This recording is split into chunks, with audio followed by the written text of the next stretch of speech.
Hello everybody, Mike from Redwirez here. I'm going to walk you through using some of the features of our mixIR3 IR loader. So when we built the mixIR3, we wanted to be able to give you the ability to control everything in your gear chain that happens after the amp. So your speaker cabinet, your EQ, and your reverb. IRs can do all that and they do it well, but they're not always easy to use. So we created what we call IR modules. An IR module bundles all the IRs associated with a cab or an EQ or whatever into one file. When you open that file with a mixer, it gives you a graphical way to navigate those IRs. It's a lot easier to experiment and find what you want more quickly. Then once you get what you want, you can export it to a single impulse response. And you can use that impulse response in a hardware IR loader or in the mixer later. And of course, if you don't want to export it, you can just save it as a preset. So the mixer comes installed with a starter cabinet, an EQ, a reverb unit, and something called the Giganator. So the starter cab is a 1960 G12 M25 greenback. So that's a workhorse of a cab that can sound good on pretty much anything. It comes with 4 of the most commonly used mics: an SM57 dynamic, a Royer R121 ribbon mic, a Sennheiser 421 dynamic. It's the old cream-colored vintage one that has a smoother top end than the Mark II. And finally, it comes with a Neumann KM84, which is a small diaphragm condenser that really captures the character of a cab in a flattering way. So along with the starter cab, we have our own 5-band graphical EQ with high-pass and low-pass filters. It's nothing fancy, but the filters are top-notch. They're analog-style minimum phase filters with 0 latency. So basically, you won't hear any delay when you play through it, and it sounds really good. Then we have a reverb module, which was sampled from a Lexicon PCM60 from the 80s. You can hear PCM60 on pretty much every snare track from every 80s pop song ever. It's got some decent rooms and plates, but mostly it's just fun to mess around with. So next up is the Giganator. So this thing is interesting if you ever played live using your IRs. You can probably notice that they sound a lot harsher at the high gig levels than they did when you mixed them. The Giganator can simulate the sound of your IRs at high volumes. It uses an EQ curve.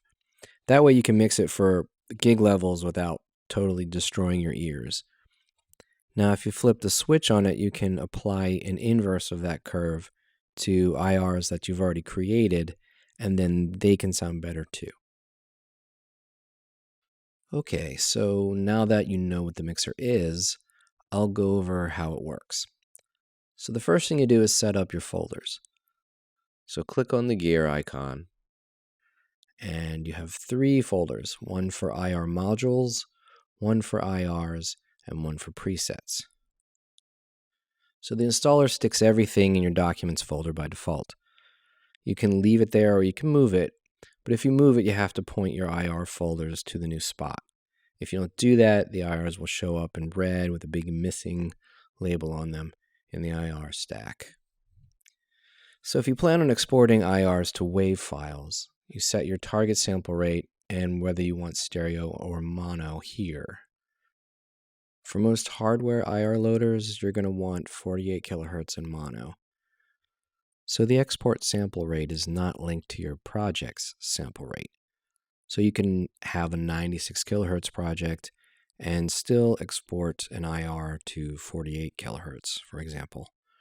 The IR will get resampled from 96 to 48. Okay, so now we have everything set up. If you look at the big blank space here, this is the IR stack. It's where you drag your IRs, your IR modules, and your presets. To the left here is the browser pane. That's where you will drag from. So over here on the right, you have your master controls. So before you do anything else, make sure your dry mix is set to off. Most of the time, you're going to want to set it to off. That's the default. Dry mix is the level of the audio signal before it gets processed through any IRs. Wet mix is the level after it's been processed through the IR stack. Set that to about 6.1 dB for starters. Now, the only time you'll use wet and dry knobs together is if you're mixing reverb only. I guess if you really did want a little unprocessed signal in there, you could do it, but most of the time it just ends up being fizzy. So if we look over here in the browser pane, we have 3 tabs. We have IR modules, we have IRs, just for the raw IR wave files, and we have global presets. So let's start with presets. You navigate the folders in the browser by double-clicking them. You can move up to the parent folder by clicking the up arrow, or go to the root by clicking home. If the plugin is active when you add new IRs to a folder, you can click the refresh button to display them. The mixer itself only ships with an empty preset for resetting the IR stack and some mixes for the 1960 greenback cab. So when you install IR packs like modern or vintage classics, you'll get the presets from those cabs, and they'll show up here. The factory installed presets are in 2 folders, cabinet references and mixes. If we take a look in cabinet references, we'll see a single preset for each cab. So this preset is as close as we can get to a universal mix for each cabinet. So it's the same, roughly the same mix of 3 different mics. It's not meant to be the best sounding IR mix, but it sounds pretty good on most setups, and it wouldn't take much tweaking for a person's individual setup to get it to sound great. And it really gives you a good picture of what the cab sounds like. So if you're not familiar with how a cab sounds, this will give you an idea of the character of that cab. Okay, so if we go over to the mixes folder, each cabinet has its own subfolder, and in there are presets for commonly used mic techniques in the studio and just some of the favorites we've discovered over the last 10 years. So if you click and drag the preset onto the IR stack, it will load up the IR blocks that are in that preset. So an IR block can be an IR module or an actual raw IR. Modules have a little gear icon, and the raw IRs have a NORM or norm LED in that same spot. Okay, so if you click on the gear icon, it brings up the graphical interface for that module. As you can see, this block is using a KM84 on the cap at 4 inches. The bass control is set to neutral, and the Z is off. Okay, so you can select a block by clicking on the name field. If you double-click the name field, you can change it. You delete a block with the trash can button. You can reorder them just by dragging them. You sort of hold, click and hold, and drag them. If you want to add a new block, you drag it from the left browser pane to the right IR stack. Now on the far right, we have the enable-disable toggle. It's enabled when the LED is lit. If it's disabled, it will not be included in the IR mix. On the left side of the block, we have a serial parallel toggle. It's in serial when it's lit up, and it's parallel when it is off. So what does that mean? Parallel blocks are blocks you want to mix together. So like a bunch of cabinets. Now serial is when you want to send something through that block, like EQ and reverb or an impedance curve. So as a general rule, cabinets get parallel, EQ, reverb, and impedance curves get serial. Now if you're using IR modules, the parallel and serial LED will be set properly by default. But if you're using raw IRs, you have to be careful because you can get really strange results with like a reverb IR that's in parallel with your cabinets. It can end up sounding like some of that dry signal is creeping through. On the right, we have the mix slider. It goes from 0 to 100. It works a little differently depending if the block is in serial or parallel mode. So on the current IR stack, we've got 3 parallel cabs, then a serial EQ and a serial reverb. The first cab is at 100, the next is 50, and then another 50%. If you look at the numbers, they add up to 200, not 100%. So that means the body block is 100 of 200, the byte is 50 of 200, and so on. Or put another way, it's 50%, 25%, and 25%. So if you're a real stickler for those numbers, you can set the mix percentage to 50, 25, and 25, but it will yield the same result. So don't really sweat the numbers too much. Just mix it until it sounds good. So with this setup, the mixer will mix the 3 cabinets together. Then it will run that IR mix through the EQ. And we leave the EQ at 100%. That's just a general rule. Then the mixer will run that result through the reverb. And this is where it gets a little interesting. Right now, the reverb is set at 100, so that's 100% wet for a serial block. That's great for EQs, where you want the EQ at full strength, but for reverb, that's too much. So let's dial that down to something closer to 3 or 5%. If you want the slider to show more detail for smaller mix percentages, then click the scale toggle. You can always type the value in manually as well. The block has an IR length knob labeled LEN. By default, it's set to the full length of the IR, in our case, 500 milliseconds. So if you want to cut down on the length of the IR, maybe to eliminate some room sound, the Redwirez IRs are not roomy, but you can dial it down to maybe 20 milliseconds or so. You might lose a little bit of bass definition doing this, but you might like the way it sounds. So there's also a pan knob. This isn't your ordinary pan knob. It pans the block's IR in the IR mix. It doesn't pan the audio signal itself. So you can use it to put one cabinet IR on the left and a different one on the right, for example. Be aware that if you pan all the IRs to one side, it will shut down the channel on the other side. If you want to pan the processed audio, then use the master pan knob. That works just like most people are familiar with.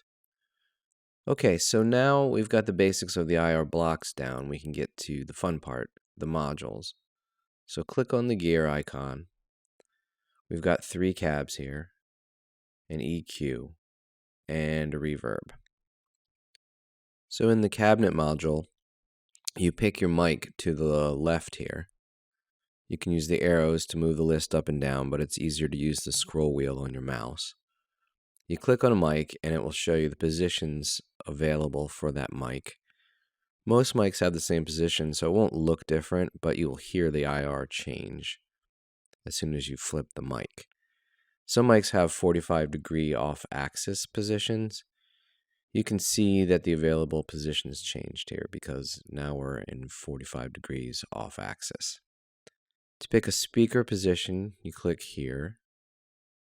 Then to pick a distance, you click here. The bass and Z knobs can be used together to further shape the tone. The bass knob simulates the bass response of moving a cabinet closer or farther away from a wall. So 12 o'clock is the neutral position. It doesn't add or subtract bass in this position. Turning it counterclockwise subtracts bass. Turning it clockwise adds it. Next, we have the Z knob. So the Z control simulates the effect of pairing a speaker with a tube amp. It adds thump and sparkle. This knob is based on samples of each cabinet's impedance curve, and each cabinet has its own unique impedance curve. Now you'll discover all sorts of unexpectedly great tones using the 2 knobs together. For example, you might choose a position out on the edge. It sounds pretty woofy and lacks definition on its own. In the past, you may have just thrown that away. But crank up the Z and dial down the bass, and you can sculpt a really fat tone with plenty of string definition and clarity. And of course, you can still use the controls to more subtly sort of juice some of the more commonly used positions. Okay, so what if you just want to mix raw IRs? Well, mixIR3 handles that quite well too. So let's empty out the IR stack by using the empty preset, and we'll click on the IRs tab. Drill down into the folder for your project's sample rate. Now, it's always best to match the sample rate used in your project, but if you're using IRs that were sampled at 48 kilohertz, let's say, and you're in a 96 kilohertz project, it will upsample those IRs automatically to 96 kilohertz.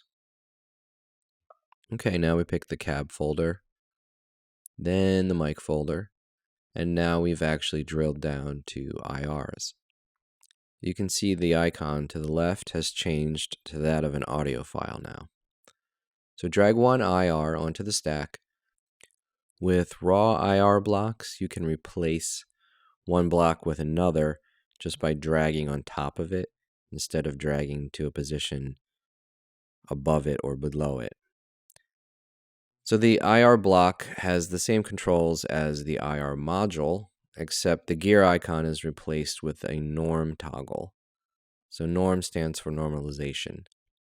The mixIR3 uses a unique form of normalization that keeps bass-heavy IRs from getting super loud and keeps the overall level of your process audio from jumping around every time you make a tweak. This helps you make decisions based purely on the tone rather than the perceived change in level. Often we think things that are louder sound more exciting, and things that are softer sound more subdued or less harsh. With that in mind, most people monitor between 83 and 85 decibels. There are a lot of reasons for that, one being it's not going to damage your ears to listen to a mix over and over again for a long period of time at that level. It helps you make better mix decisions. You don't fatigue as quickly. And the human ear's perceived frequency response is pretty flat at that level. It actually flattens out as you get louder, but you're going to damage your ears that way. So real quickly, you measure that with an SPL meter at your listening position, and you run pink noise through your speakers and calibrate for 83 to 85 decibels. Okay, moving on after that little public service announcement. If you plan on mixing reverb IRs, there's a couple things you need to know. First, you may find that some libraries have both stereo and mid to side or MS IRs. Don't use the MS IRs. mixIR3 does not know how to decode them properly, and they won't sound the way they should. Just use the stereo IRs. For example, the Simplicity Bricasti M7 library, I think I pronounced that correctly, has both left and right stereo IRs. So just pick one or use them both. Maybe even cross-pan them 50-50. Now notice the serial toggle is off when I drop the reverb IR onto the stack. So for reverb, you should always turn that on. So remember, serial for reverb, EQ, and impedance IRs. If you make a mistake and you leave it on parallel, you'll hear it. It sounds like a fizzy sort of dry signal working its way into your mix. All right, that about covers it. Thanks for listening and happy mixing.